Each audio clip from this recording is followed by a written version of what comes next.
बिस्मिल्लाहिर्रहमानिर्रहीम। अस्सलाम वालेकुम नाज़रीन, आप देख रहे हैं PC1 न्यूज़।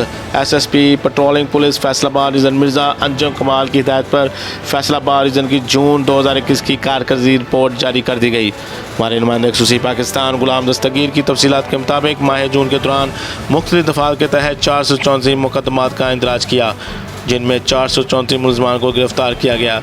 गिरफ़्तार शुदा मुलज़मान से नाजायज़ असला 3 पिस्टल, 30 बोर, 49 गोलियाँ बरामद की गईं। इनके अलावा पुलिस को मुख्तलिफ मुकदमात में मतलूब एक इश्तिहारी भी गिरफ़्तार किया गया, जबकि मुंशियात में 100 लीटर शराब और 222 ग्राम चर्स भी बरामद की गई।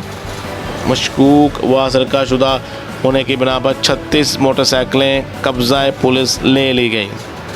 इसके साथ साथ शाहराह पर तेज़ रफ्तारी से जानलेवा ड्राइविंग करने के 236 मुकदमात का इंदराज करते हुए कार्रवाइयाँ अमल में लाई गईं।